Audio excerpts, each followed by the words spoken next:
everyone out there in YouTube land. I'm Jennifer and this is my channel. Welcome. So, long time no see, guys. It seems like forever since I've uploaded a video.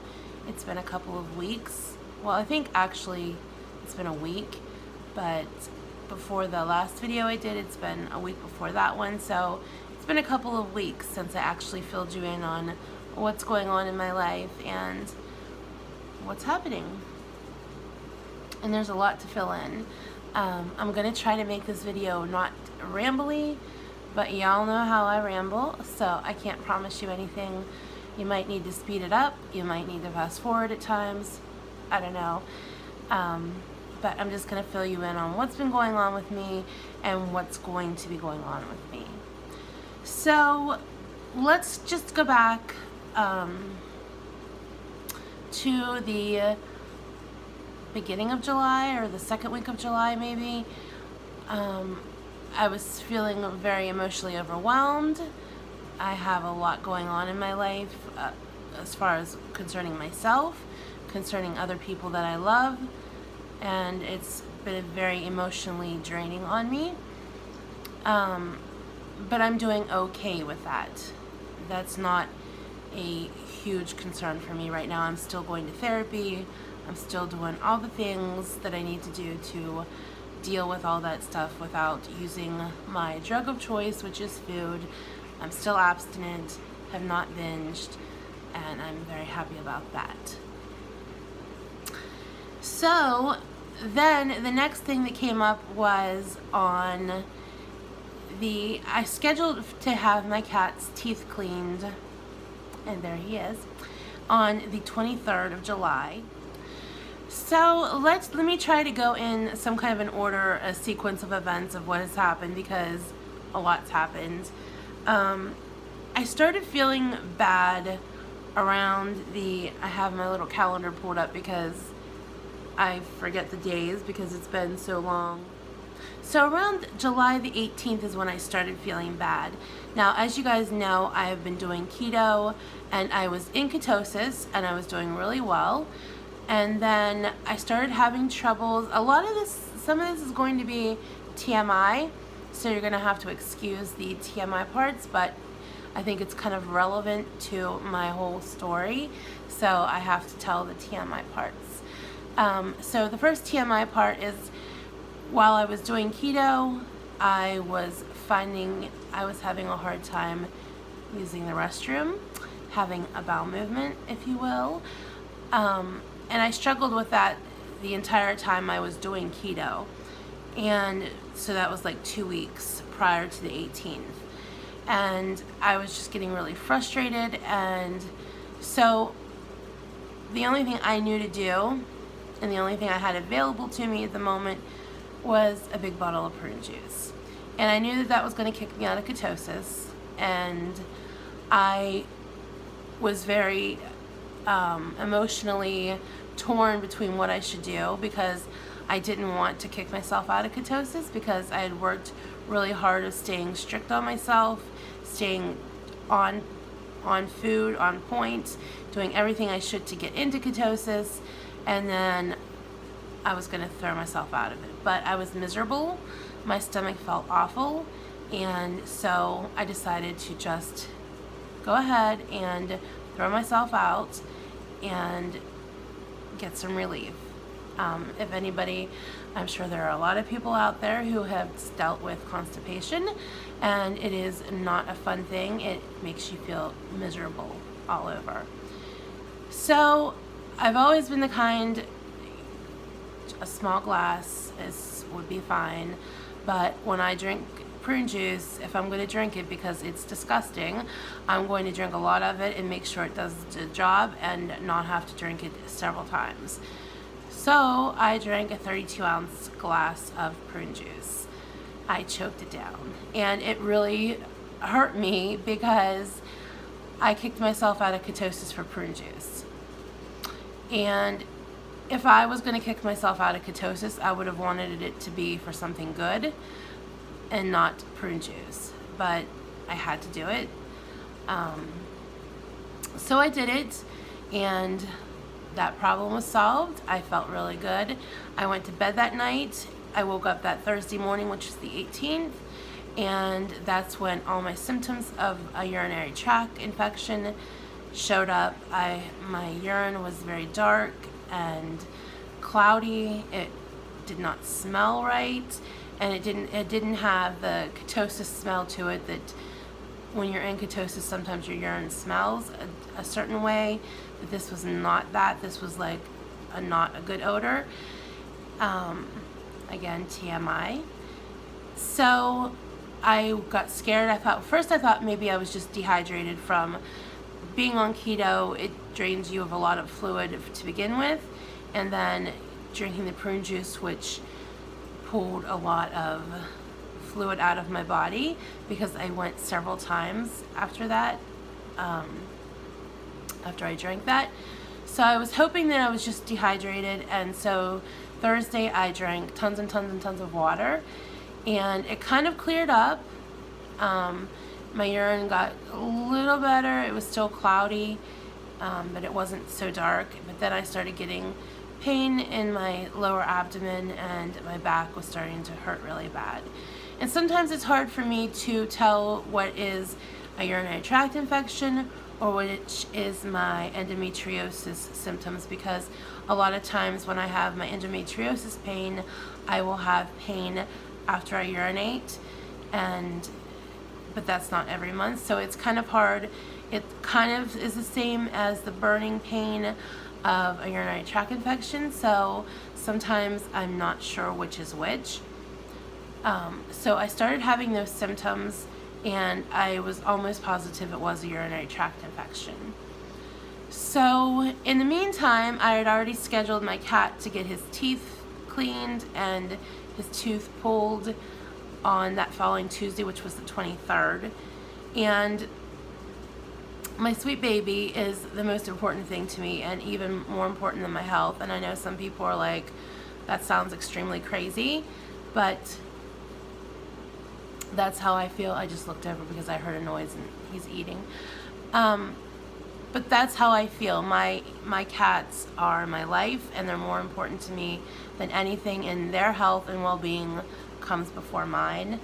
And like I said, I know that that's probably crazy to some people, but that's just how it is, and I make no apologies for that. So I wanted to hold on. I knew that I was going to have to go to the doctor.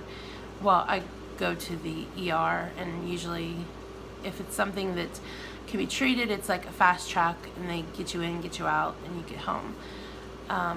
But I was worried because usually every time I go to the doctor or go to the hospital for a urinary tract infection, I end up being hospitalized for it. So I kind of had a suspicion that was what was going to happen again this time.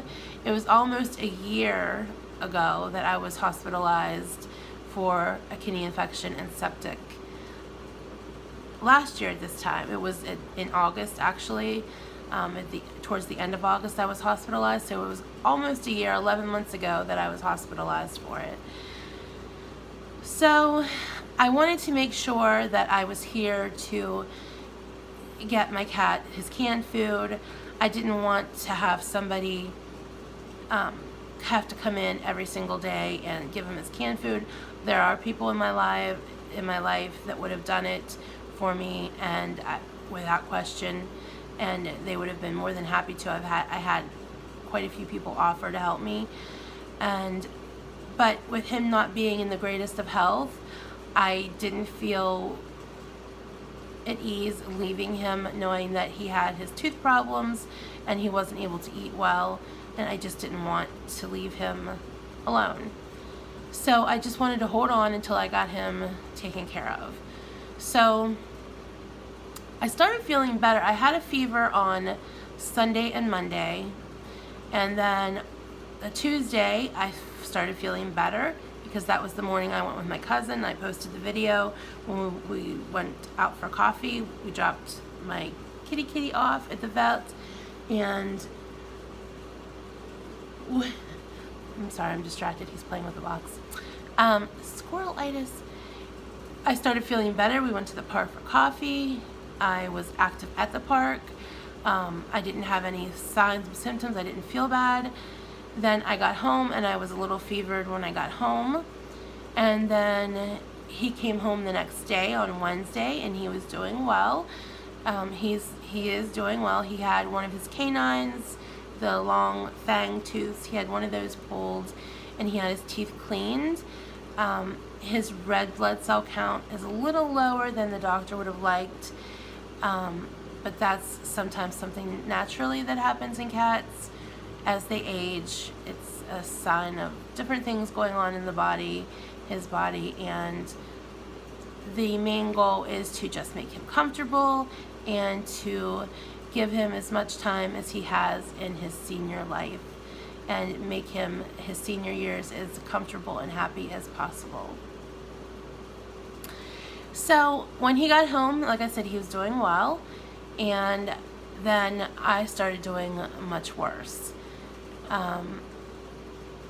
Wednesday I was okay, and then Thursday, I started out Thursday okay. I wasn't feeling the greatest. I had really bad burning in my back. My stomach was hurting really bad. I went and I played cards. I came home. I was home probably about a half an hour. I was going to help a friend do some paperwork and have dinner with her. But before I could do any of that, I started shaking uncontrollably. And it was to the point I have never shook so bad in all my life, as bad as I did on Thursday. It took me a few tries to even be able to text my cousin to ask her to take me to the ER, because I couldn't even unlock my phone with my thumbprint because my thumb was just moving uncontrollably. So I got a hold of my cousin, and she came right away and took me to the ER, and we got to the ER, and they did a urinalysis, and I definitely had a urinary tract infection. And then they came back, and they weren't sure if I was septic.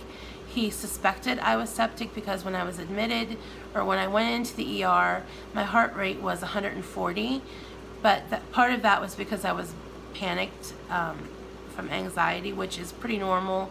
I was in tachycardia.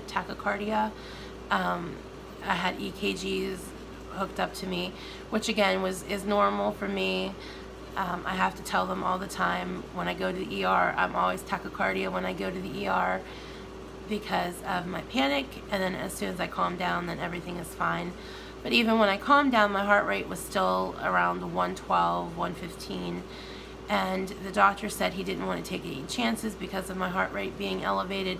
He was going to go ahead and admit me. So they started a bag of IV antibiotics in the ER. So I got one bag of that in the ER on Thursday evening. It was around 1 a.m. So by the time I got to my room, it was like 4 a.m. on Friday. And before I got settled in and everything had gotten kind of calmed down.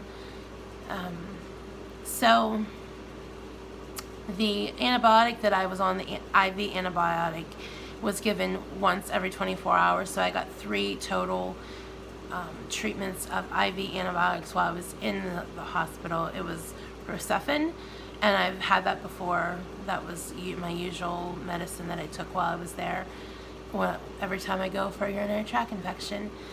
So in the midst of all this, when I'm explaining, what's going on with me, I explained this to like a nurse and several doctors, and every time I would start to tell them that I went through the whole story of how I was doing keto, I was in ketosis, I was having problems going to the bathroom, I drank prune juice, then that's when it started.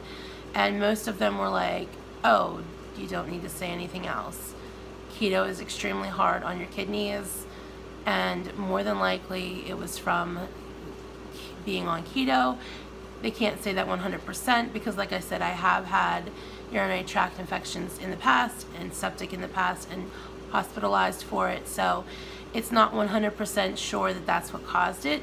But the doctor said when you are susceptible to urinary tract infections, kidney infections, that kind of thing, keto is very bad for your kidneys in that area when you are more susceptible or prone to those types of things. So I had every intention of vlogging while I was in the hospital. I had decided that I would do a vlog every day, and then when I got released, I would just upload one video a day showing what was going on in the hospital. I had all these plans of making videos with the doctor, what the doctor had to say, but I know that there are some people that do vlog from the hospital,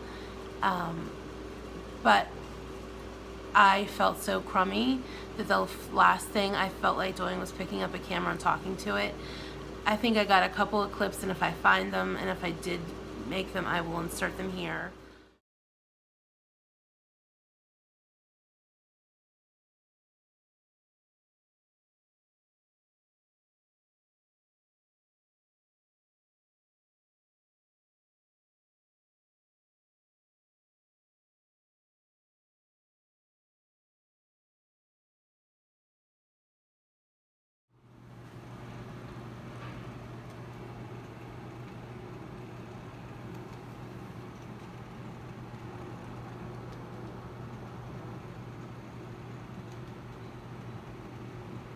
That's the view from my window.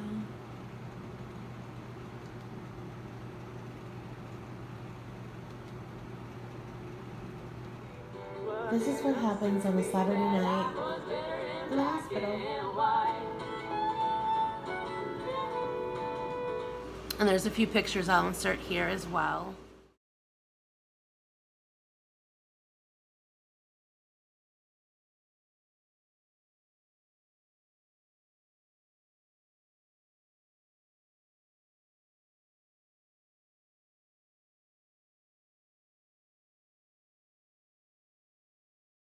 But needless to say, making videos was not a #1 top priority of my life while I was in the hospital.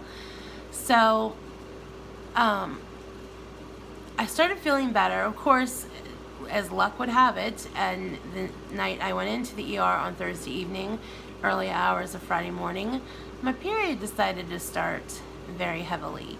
So I was also dealing with that while I was in the hospital. So I was going to be released on Saturday. Then Saturday morning when I woke up, I was wheezing, and they were worried that something had settled from my blood, because then after my cultures, after the blood work had time to culture, then it did come back that I was septic. The good part was that they had caught it before it got very bad, so I wasn't a severe case of sepsis as I was in the past, which was a good thing. The infection stayed in the kidneys and the urinary tract, and just a bit in the blood, and they were worried that when it had traveled into my blood, that it had went into my lungs, and that's why I was wheezing. They gave me a breathing treatment, and then I went for chest x-rays, and everything was clear. They think it was just from laying in bed and not being up moving around. It just settled in my chest, and after I had the breathing treatment, I was fine. So then I was cleared to come home on Sunday, and it took forever to get home on Sunday. It was easier to get admitted than it was to get discharged. I saw the doctor at like 10:30 a.m. and he told me a couple of hours and I would be home. I would be good to go. So I called my cousin to come and get me. She came, and we waited, and the doctor never put the orders in the computer, and then the doctor couldn't even remember seeing me. And so luckily one of the nursing assistants, she said, well, I saw him go in her room, so he did see her. So they got that finally straightened out. So I finally got home on Sunday, which I was never so relieved to be home. I was so worried about my cats, I was terrified that I would come home and they wouldn't be okay. I'm a little obsessed with my cats. But I'm feeling a lot better. I am still on Cipro. I'll be on Cipro for 4 more days. 2 times a day I take Cipro for 4 days. And then I have to go see my doctor. In the meantime, I am not to be on keto. I'm not to do anything keto related until I'm cleared by my doctor. So I have not been doing keto for the last 2 weeks. And I have had regain, of course, because as we all know that once you go off keto, you gain back quickly. And that's where a lot of people were like, well, when you gain weight, you've gained so much weight, you have to be binging. Well, that's not the case, because when you go off keto, it comes back very quickly when you eat carbs again. I can guarantee you that there has been no binging going on, because half the time I did not feel like eating, but when I did eat, they were carb things. And I did take a few pictures of what I ate while I was in the hospital that I'll include here, of my meals. I was on just a normal diet in the hospital.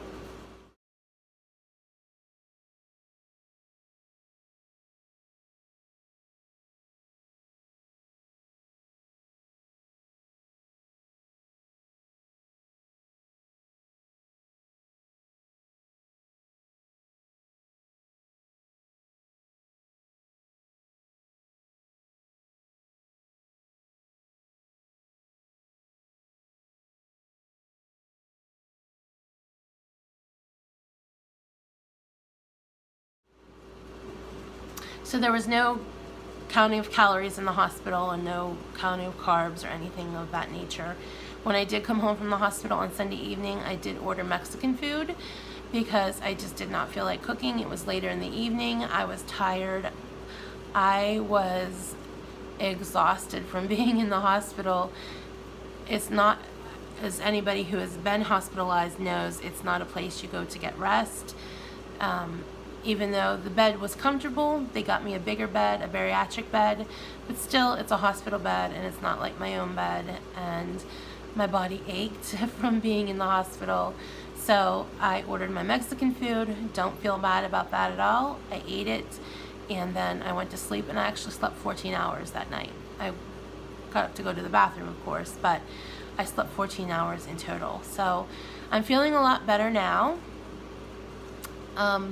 I don't have any symptoms of anything. The urinary tract infection was all cleared up before they released me. So the Cipro is just like a precautionary to make sure everything is dead in my system and there's nothing lurking anywhere. But so that's where I've been. That's what's going on. I felt really awful for quite some time. That's why I was not posting videos or even commenting or replying to comments, anything of the sorts. When I was in the hospital, though, I had a few non-scale victories. Even though I haven't lost that much weight, I've sustained. I'll insert a clip here of I weighed this morning, and I'll insert a clip here of how much I weighed this morning. Hello.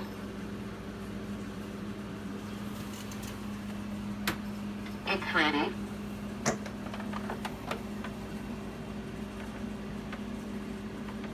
£552.0. So as you see, it's 552. That's even. That's what I weighed in this morning. So I have had quite a bit of regain. But I've still sustained pretty much almost a 20-pound loss from my highest this summer, since the second week of June, which was 571, which I didn't document anywhere, but on my scale I saw it. So even though it's not that big of a loss, I can still tell the difference between this hospital stay and last hospital stay, especially with my mobility. I have been walking more, and I am more mobile than I was the last time I was in the hospital. And this time I was in the hospital, I didn't have to have any kind of help walking to and from the bathroom. Usually when I've been in the hospital before, I've been a fall risk. I had to wear the pretty little bracelet that said I was a fall risk, and I had to ring for a nurse to walk me to the bathroom and to help me get cleaned up and all that kind of stuff, because when you are morbidly obese, you have your own way of cleaning yourself up for hygiene. There are things that you have to do differently, because it's just a matter of factly, you can't do what a normal person does, cleaning yourself in the same way. But there are ways to get clean, and I make sure that I am extremely clean. But when you're in the hospital, it's hard to do that. So this time when I was in the hospital, I didn't have to have any help with that. And that was a big non-scale victory kind of moment for me, being able to be more mobile. I was able to walk around my hospital room. I walked out into the hall.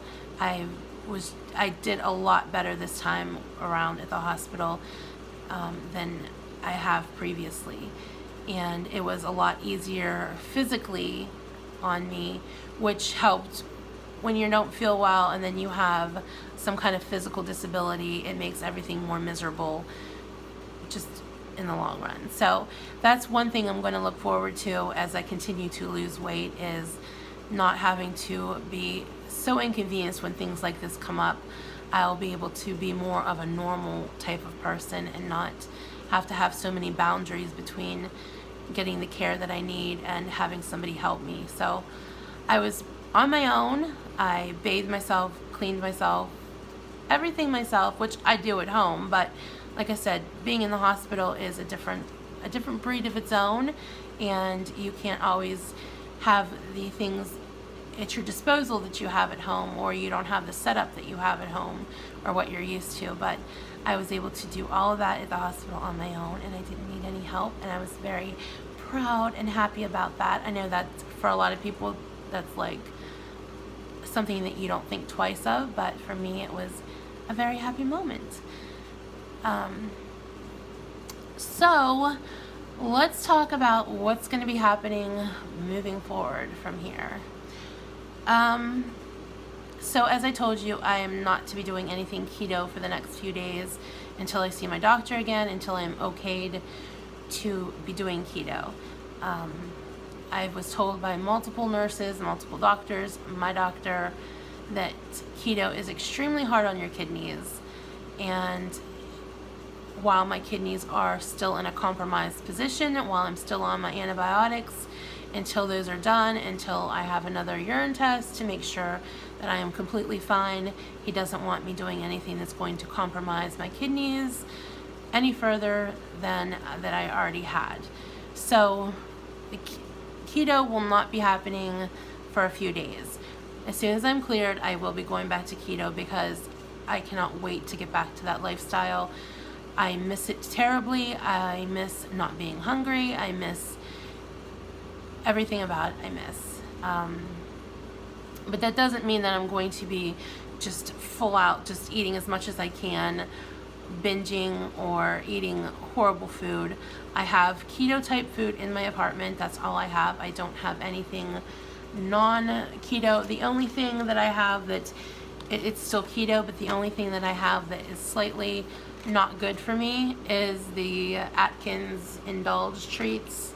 They're the chocolate caramel mousse bar. And this is just a tip. I am no way near an expert in keto, but if you're just starting out and you're trying to transition between regular food, which is junky food, if you've eaten like I did junk foods, and you're trying to go keto, these kinds of things help you transition. They're not the best for you. There are 2 net carbs per bar, and you do have to track them, but it does help transition between the 2 types of foods, and it does make it easier, and you still lose weight. I still lost weight eating those types of things. I don't suggest continuing to eat those things on a regular basis because they're just not healthy for you, but it does help. So that is the only not good thing that I have in my apartment. So when I do go back to keto, I am going to be doing a lot more vegetables than I did before.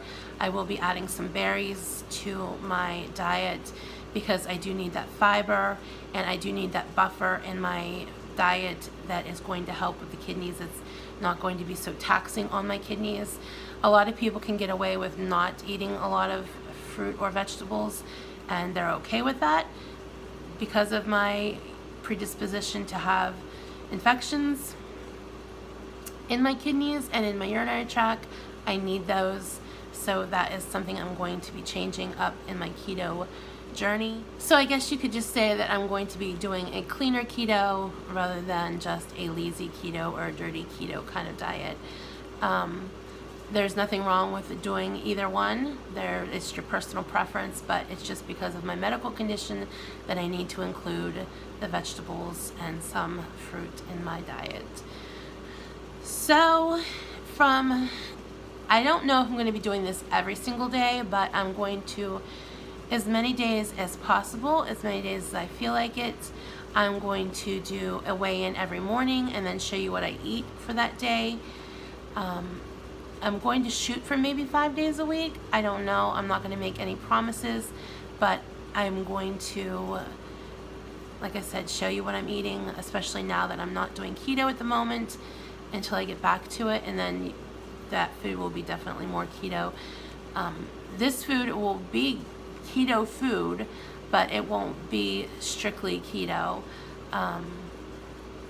within my macros of keto, I should say. So that's going to start tomorrow. I'll do, like, I already showed you my weigh-in for today, which was 5:52. So you'll see that clip again tomorrow morning, because I'll show you what I ate today with that clip of my weight, and then I'll weigh in tomorrow morning and then show you what I ate tomorrow, and then that will be on Thursday. You'll see that. So those are my plans for now. Like I said, I can't promise you how many days a week I will be uploading the daily weigh-ins and the daily food, but I'm going to shoot for at least 5 days a week. I don't know, but I'm going to give it a good shot and see what I can do with that. So that is what is coming up on my channel. Alright, I'm going to end the video here, and then I will see you guys tomorrow with the weigh-in. Of course, will still be the same weigh-in that I showed you guys just a few minutes ago, but I will show you what I ate today, and then we'll start with another weigh-in for Thursday, which will be tomorrow's weigh-in. Hopefully I will start going down now that I'm going to get back on track, and then once I'm cleared to get back on keto, then I will show you guys the keto lifestyle that I'm going to be doing from now on. So thank you guys for watching. I appreciate all the sweet prayers and messages and DMs, PMs, all those M's that you sent me. I appreciate it. You guys are very sweet and so appreciated. I cannot even say that enough. So thank you very much. Stay positive, be the light, and be good to each other. See you guys soon.